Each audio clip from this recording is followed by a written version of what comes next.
Vous êtes mes témoins. La Bible est le livre qui renferme les Écritures, qui sont les paroles de Dieu, s'adressant à l'humanité dans un langage humain sous la forme de 2 testaments pour une plus grande compréhension.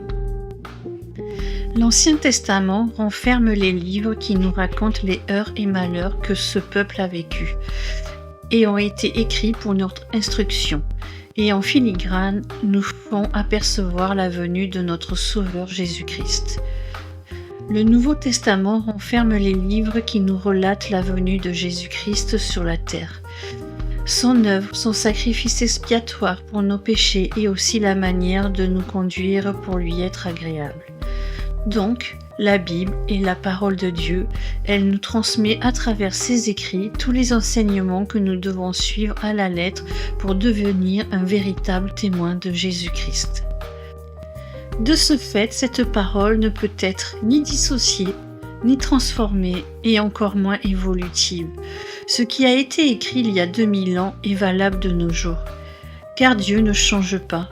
Ce qu'il a dit pour le monde d'alors, il le dit pour le monde d'aujourd'hui. Moi, l'Éternel, le premier et avec les derniers, je suis le même. Esdras 41, 8. Jésus-Christ est le même hier, aujourd'hui et éternellement. Hébreux 13, 8. Ce qui a été écrit dans ce livre merveilleux qui est la Bible, nous devons l'accepter, comme si c'était le Seigneur lui-même qui nous parle. Nous ne devons pas dire « cet enseignement n'est pas pour nous ».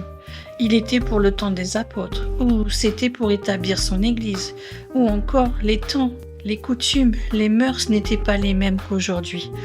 Le Seigneur Jésus, pour nous exhorter à la vigilance, à quel temps se réfère-t-il ? Il se réfère à l'histoire du déluge au temps de Noé et à l'histoire de Sodome et Gomorrhe au temps d'Abraham. Il est écrit « Comme il arriva au jour de Noé, ainsi en sera-t-il au jour du Fils de l'homme aussi. » Luc 17, 26. De même aussi, comme il arriva au jour de Lot. On mangeait, on buvait, on plantait, on bâtissait, on vendait. Mais au jour où Lot sortit de Sodome, il plut du feu et du soufre du ciel, qui les fait tous périr. Il en sera de même au jour où le Fils de l'homme sera manifesté. Luc 17, 27. Alors prenons garde, veillons à notre comportement et veillons aussi sur nos paroles, car parler ainsi, c'est faire Dieu menteur. C'est accuser Dieu de nous commander de faire des choses au-dessus de nos forces. Dieu est amour, il aime le pécheur, mais il hait le péché. Il ne demandera jamais à l'homme quelque chose qui soit au-dessus de ses moyens. Il est écrit, car Dieu sait de quoi nous sommes formés. Il se souvient que nous sommes poussière. Psaume 103, 14. Les tentations que nous avons connues ont toutes été humaines.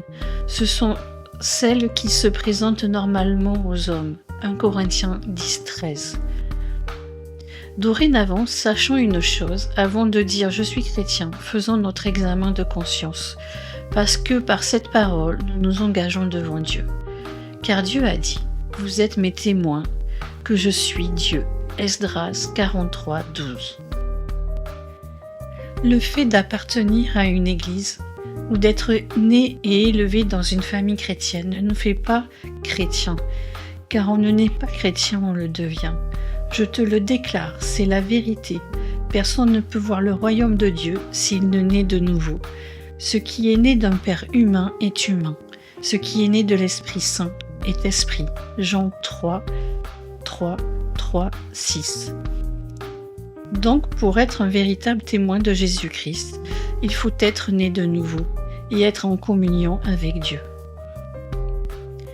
Dès que nous sommes unis à Christ, nous sommes un homme nouveau. Ce qui était ancien a disparu et une nouvelle vie commence. Nous devons vivre au milieu du monde sans toucher aux choses du monde. Un chrétien ne peut pas boire à la fois à la coupe du Seigneur et à la coupe des esprits mauvais. Il ne peut pas manger à la table du Seigneur et à la table des esprits mauvais. 1 Corinthiens 10, 21. Le Seigneur Jésus, dans la prière qu'il adresse à Dieu le Père, dit « Je ne fais pas la demande que tu les ôtes du monde, mais que tu les gardes du mal. » Le Seigneur fait cette demande au Père parce que notre place est au milieu du monde, parce que c'est au milieu du monde que nous devons être le reflet de la gloire de Jésus. Le Seigneur nous fait cet honneur de nous associer à son œuvre. Allons-nous le décevoir? Car il aurait très bien pu se passer de nous. Donc, le témoin de Jésus doit d'abord avoir un bon témoignage par ses paroles, par ses actes et par son comportement. Après, il pourra parler de Jésus-Christ. Sinon, les paroles qu'il prononcera se retourneront contre lui et produiront l'effet contraire à ce qu'elles étaient destinées. Le témoin de Jésus est un ambassadeur du royaume des cieux. Comme un ambassadeur est un homme qui représente son pays dans un pays étranger, le témoin de Jésus-Christ est un homme qui représente le royaume des cieux au milieu du monde. C'est donc de la part du Christ que nous prenons la parole. Le Seigneur, en nous associant à son œuvre, nous prouve son amour. Comme dit le psalmiste, « Seigneur, qu'est-ce qu'un homme pour que tu t'intéresses à lui? Qu'est-ce qu'un être humain pour que tu tiennes compte de lui ?» Psaume 144, 3. L'apôtre Paul recommande à Timothée d'être un exemple pour les croyants dans la façon de parler, dans la façon de se conduire, dans son amour, dans la foi et la pureté, afin que tout son être, il émane la bonne odeur du Christ. 1 Timothée 4, 12. Tous les chrétiens ne sont pas témoins de Jésus-Christ. Ils sont sauvés parce qu'ils croient à l'œuvre expiatoire accomplie par Jésus et qu'ils sont passés par les eaux du baptême. Ils sont disciples de Jésus, mais ils ne sont pas témoins de Jésus. Quand nous devenons chrétiens, nous avons fait le premier pas qui nous engage sur le chemin ascendant. Ce premier pas s'appelle la justification. Mais pour devenir un témoin de Jésus-Christ, il nous faut avancer dans ce chemin qui s'appelle la sanctification. Et c'est dans ce chemin ascendant que nous nous détachons de ce qui est charnel pour revêtir ce qui est spirituel. Dans ce chemin de la sanctification qui conduit à l'arbre de vie, pendant cette marche ascendante, le Seigneur nous forme, afin de nous faire parvenir à son image, ce à quoi nous étions destinés. Faisons l'homme à notre image, selon notre ressemblance, a dit Dieu. Genèse 1, 26. Lorsque Dieu fit la création, il avait un dessein.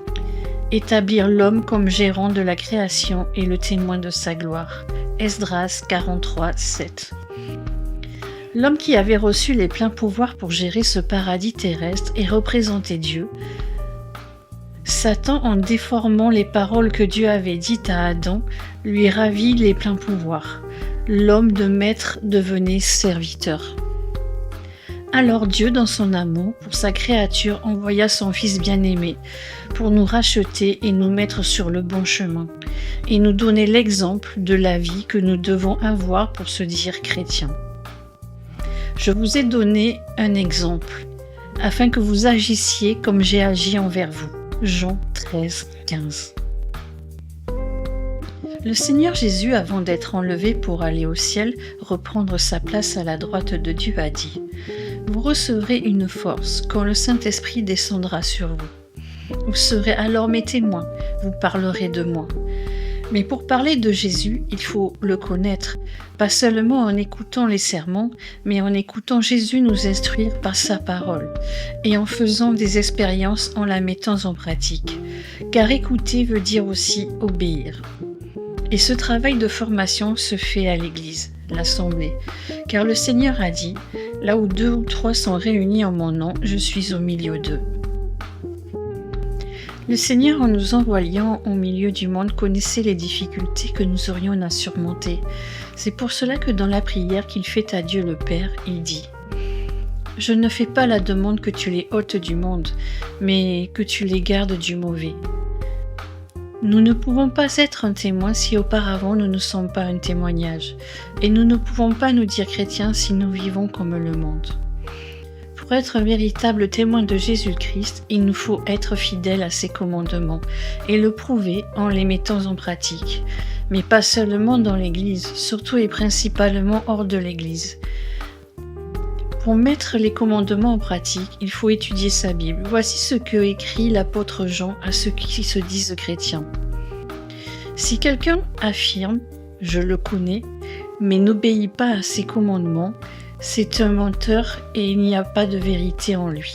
1 Jean 2, 4. Vous ne m'avez pas choisi, mais moi je vous ai choisi. Je vous ai chargé d'aller, de porter du fruit, et du fruit durable. Jean 15, 16. Ce fruit ne pourra être durable que si nous restons en communion avec le Seigneur, afin que notre vie soit un témoignage.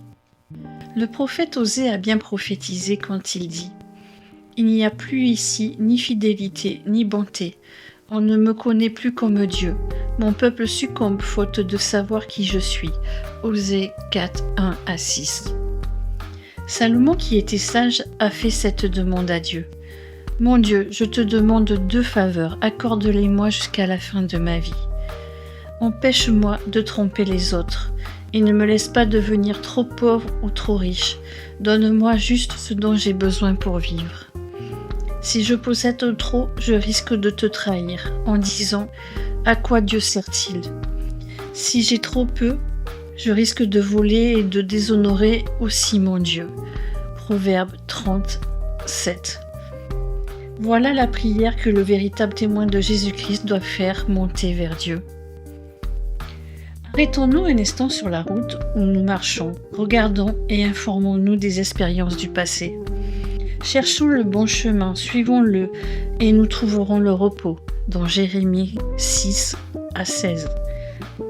La bénédiction que le Seigneur veut nous donner, mais il attend que nous allions la chercher. Voulons-nous être une pierre de l'édifice ou un membre du corps de Christ qui est l'Église ?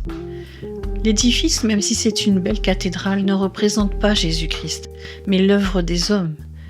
Jésus-Christ est représenté par l'Église, qui se trouve à l'intérieur de cet édifice dont nous sommes les membres. Comme Jésus-Christ était à l'image de Dieu sur la terre, l'Église est à l'image de Jésus-Christ et de ce fait, elle doit le représenter. L'Église est le corps visible de Jésus-Christ dont nous sommes les membres et l'édifice est le lieu de réunion de cette Église.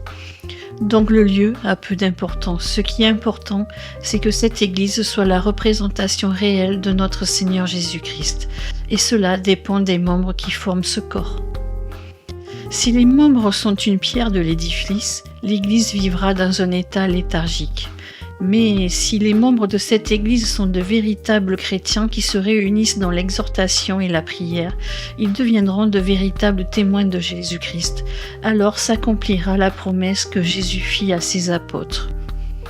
Vous recevrez une force quand le Saint-Esprit descendra sur vous. Vous serez alors mes témoins, vous parlerez de moi. Actes 1, 8. Je termine cette méditation par ces 2 citations. Blaise Pascal, après sa conversion, a dit « Jésus-Christ, que les 2 testaments regardent, l'Ancien comme son attente, le Nouveau comme son modèle, tous 2 comme leur centre. Comme la Bible entière annonce et proclame Jésus-Christ comme seul maître, Jésus-Christ lui-même garantit les écrits de la Bible entière. Les premières pages de la Bible ressemblent à une aube qui commence à poindre. Progressivement, elle blanchit. La lumière éclate de plus en plus et finalement, elle ruisselle sur le monde en attendant d'apparaître en plénitude au retour de Jésus à la fin des temps. François Mauriac a dit « Si les chrétiens ne brûlent pas d'amour, le monde mourra de froid. » Et enfin, Dieu dit « Mes témoins à moi, c'est vous mon peuple. »